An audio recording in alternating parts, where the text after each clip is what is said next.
आज बात करने वाले हैं चीटिंग के बारे में। चीटिंग मतलब छल जिसे कहते हैं, इसको आईपीसी के सेक्शन 415 415 में डिफाइंड किया गया है। बट उससे पहले मैं आपको कुछ इलस्ट्रेशन देना चाहता हूं, जैसे एग्जांपल।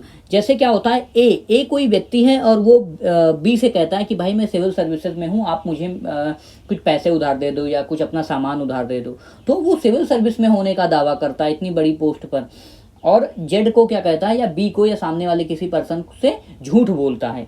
ठीक है, उससे बेईमानी से ही तो काम करता है और उससे वो सामान ले लेता है या कोई क्रेडिट ले लेता है, कुछ भी करता है ऐसी तरह से कोई वो अगर काम करता है, तो वो किस डिफिनीशन में आएगा? छल की डिफिनीशन में आएगा। ऐसे ही ए क्या है, वो किसी सामान पर फर्जी हॉलमार्क लगा देता है, कोई झूठा क्या कर देता है, ब्रांड का नाम लगाता है और बाद में कहता है भाई ये तो किसी बढ़िया बहुत बढ़िया सेलिब्रेटेड मैन्युफैक्चरर, बहुत बढ़िया कंपनी द्वारा बनाया गया है, आप इसको खरीद लें, और जेड उसको खरीद लेता है। तो ए ने क्या किया है?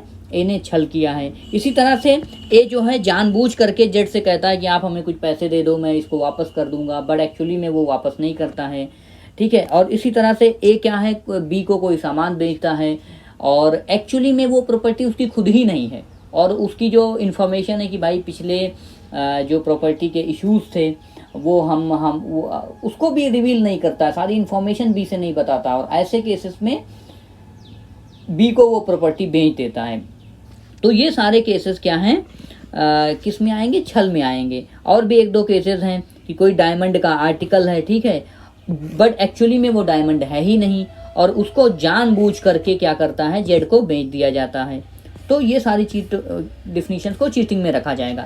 लेकिन अब ऐसे जरूरी थोड़ी ना यही केस हैं, ये तो लॉ में तो समझने के लिए आपको एग्जांपल दे दिया गया, बट एक्चुअली में लॉ की डिफिनीशन क्या होती है, क्योंकि इसमें law is all about explanation. ठीक है, कोर्ट वगैरह में बहस होती है एक एक शब्दों पर, घंटे घंटे, महीनों महीनों, और कई बार तो बहुत दिन टाइम निकल जाता है ना। दैट इज वाई तारीख पे तारीख वाला स्टेटमेंट हम लोगों को याद रहता है। तो चीटिंग की डिफिनीशन क्या है एक्चुअली में? तो इसमें दो तीन टर्म हैं कि कोई अगर धोखा देता है, ठीक है, किसके जरिए? फ्रॉड के जरिए, या फिर डिसऑनेस्टी, बेईमानी के जरिए। अब एक्चुअली फ्रॉड की भी अलग से डिफिनीशन आपको मिल जाएगी। अब क्या करता है, ये जो उसका डिसीव करने का, धोखा देने का जरिए, फ्रॉड या डिसऑनेस्टी से, और एक टर्म है इंटेंशन को रखते हुए, जानबूझ करके। ठीक है, जैसे अगर आपको पता है कि मैं आपको बहुत एग्जांपल अच्छा सा देता हूँ कि जैसे किसी की मृत्यु हो जाती है और उसके लिए कोई व्यक्ति जिम्मेदार है, तो उस व्यक्ति को 2 साल की भी सजा हो सकती है, 10 साल की भी सजा हो सकती है, और फांसी की भी सजा हो सकती है। बट ये उसके इंटेंशन पे डिपेंड करता है। और एक टर्म और लॉ में यूज होता है जिसको मोडस ऑपरेंडी कहते हैं, कि किस प्रकार से वो अपराध किया गया। तो इंटेंशन बहुत जरूरी होता है, इसलिए जितनी जगह मैं नीचे बता रहा हूँ यहाँ पर इंटेंशन शब्द कई बार यूज हुआ है। तो लॉ में ये सारी चीजें, छोटे छोटे चीजें जो हैं वो ध्यान में रखना चाहिए।